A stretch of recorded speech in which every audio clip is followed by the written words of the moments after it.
आइए आज आप सब सुनेंगे मार्गशीर्ष मास गुरुवार महालक्ष्मी व्रत की कथा। मार्गशीर्ष के महीने में प्रत्येक गुरुवार, जो कि माता लक्ष्मी की कृपा प्राप्ति के लिए, माता लक्ष्मी को प्रसन्न करने के लिए प्रत्येक गुरुवार व्रत को धारण किया जाता है और इस दिन माता लक्ष्मी का पूरे विधि विधान के साथ पूजन किया जाता है और प्रत्येक गुरुवार अलग अलग प्रकार के व्यंजनों का भोग माता को लगाया जाता है और अंतिम गुरुवार व्रत का उद्यापन किया जाता है। तो आइए सुनते हैं मार्गशीर्ष गुरुवार महालक्ष्मी व्रत की कथा। तो बोलिए प्रेम से महालक्ष्मी माता की जय, सर्व देवी देवता की जय। गुरुवार महालक्ष्मी व्रत की कथा सुनने से और पठन करने से सभी प्रकार के दुख और दारिद्र्य दूर हो जाते हैं। श्री माता लक्ष्मी की कृपा प्राप्ति से सुख संपत्ति ऐश्वर्य प्राप्त होता है, मन की इच्छाएं पूरी होती है। श्री माता लक्ष्मी माता के अनेक रूप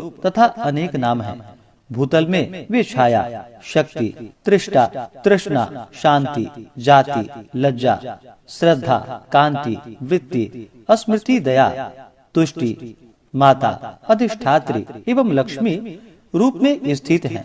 उन्हें प्रणाम करते हैं। कैलाश पर्वत पर पार्वती, क्षीर सागर में सिंधु कन्या, स्वर्गलोक में महालक्ष्मी, भूलोक में लक्ष्मी, ब्रह्मलोक में सावित्री, ग्वालों में राधिका, वृंदावन में रासेश्वरी, चंदन वन में चंद्रा, चंपक वन में गिरजा, पद्म वन में पद्मा, मलती वन में मालती, कुंद वन में कुंदती, केतकी वन में सुशीला, कदम्ब वन में कदम्ब माला, राज प्रसाद में राजलक्ष्मी और घर में गृह लक्ष्मी इन विभिन्न नामों से पहचानी जाती है। इस तरह सर्वथा चारों और सर्वभूत में सुपरिचित माता श्री महालक्ष्मी की यह कथा है। भारत वर्ष के सौराष्ट्र देश में द्वापर युग की यह कहानी हुई।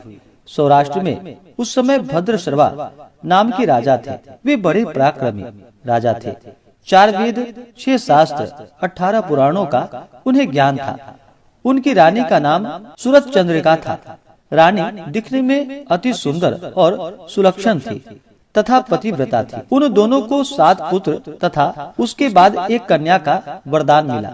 कन्या का नाम श्यामबाला था। एक बार महालक्ष्मी जी के मन में आई कि जाकर उस राजा के राजप्रसाद में रहे। इससे राजा को दुगनी धन दौलत की प्राप्ति होगी और वह इस धन दौलत से अपनी प्रजा को और सुख दे पाएगा।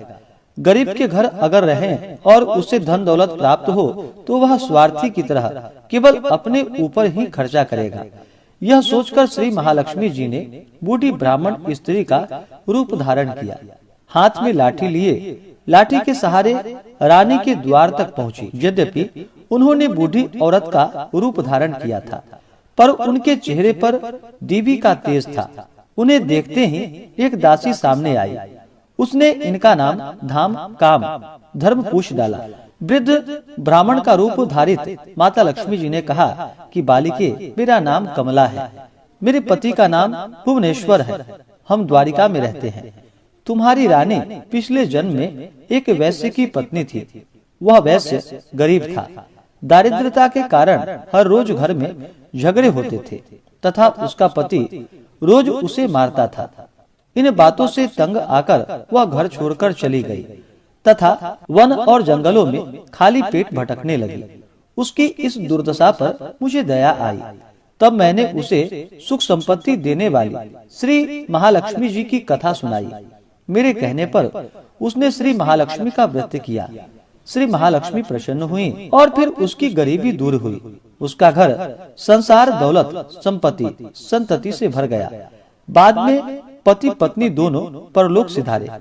लक्ष्मी व्रत करने के कारण वे लक्ष्मी लोक में रहे। जिन्होंने जितने साल महालक्ष्मी का व्रत किया उतने 1000 साल उन्हें सुख भोग प्राप्त हुआ। इस जन्म में उसका जन्म राजघराने में हुआ है, परंतु वह श्री महालक्ष्मी का व्रत करना भूल गई है। उसे यह याद दिलाने के लिए मैं आई हूँ।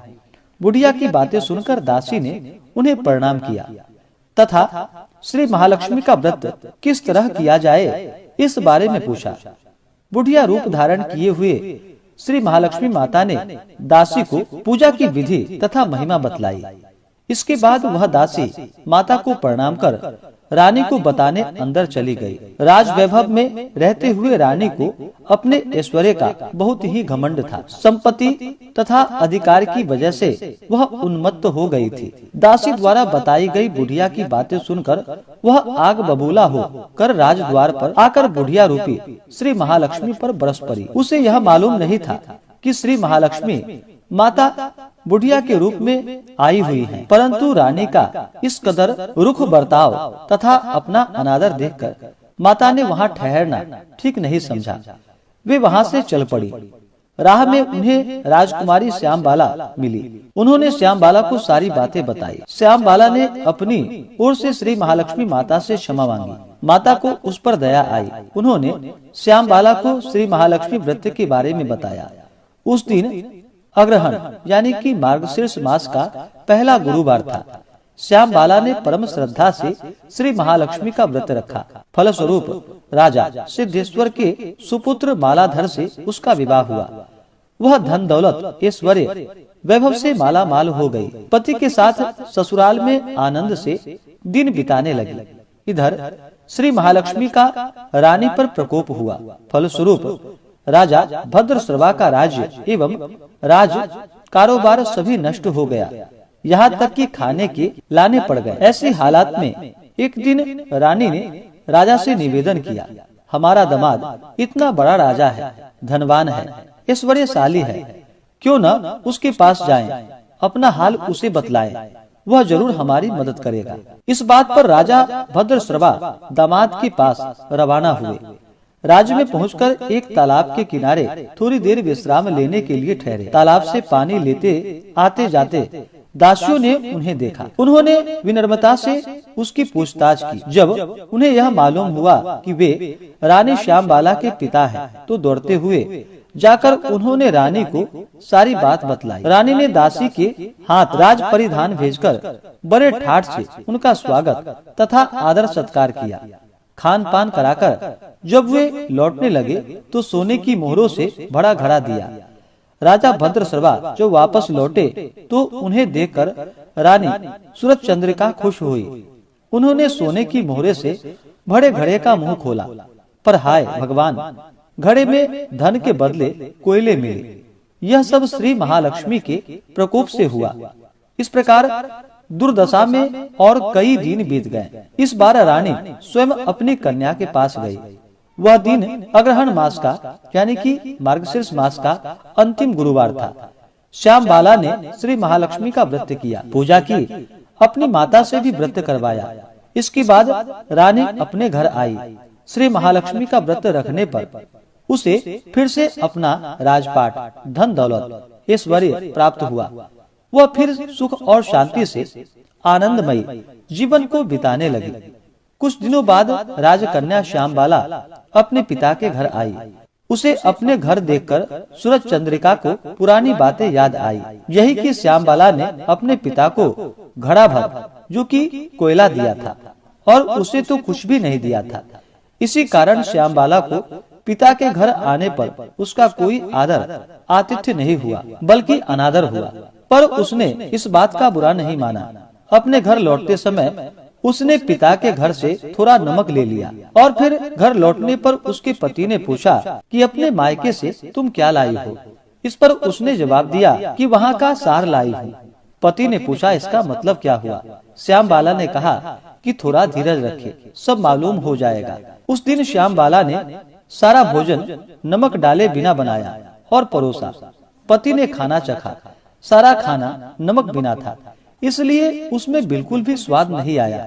फिर श्यामबाला ने थाली में नमक डाला, इससे सारा भोजन स्वादिष्ट लगने लगा। तब श्यामबाला ने पति से कहा कि यही वह मायके से लाया हुआ सार है। पति को उसकी बात सही लगी। फिर वह दोनों हंसी मजाक करते हुए भोजन करने लगे। कहा गया है कि जिस तरह जो कोई श्रद्धा भाव से श्री महालक्ष्मी की पूजा करे, उसे माता लक्ष्मी की कृपा प्राप्त होती है, सुख संपत्ति शांति प्राप्त होती है। सभी मनोकामनाएं पूरी होती है, परंतु यह सब प्राप्त होने पर माता की पूजा को भूलना नहीं चाहिए। हर गुरुवार को व्रत पाठ अवश्य करना चाहिए। इस तरह श्री महालक्ष्मी की महिमा भक्तों की सभी प्रकार के मनोकामनाओं को पूर्ण करने वाली है। तो बोलिए प्रेम से महालक्ष्मी माता की जय, भगवान विष्णु की जय, सर्व देवी देवता की जय। तो आशा करता हूँ कि यह जानकारी आपको अच्छा लगा हो। ऐसे ही ज्ञानवर्धक जानकारियाँ प्राप्त करने के लिए चैनल पे अगर आप नए हैं तो चैनल को लाल बटन दबा करके सब्सक्राइब करें, साथ में बेल आइकन घंटी को दबाएं ताकि वीडियो का नोटिफिकेशन आपको समय से मिलता रहे।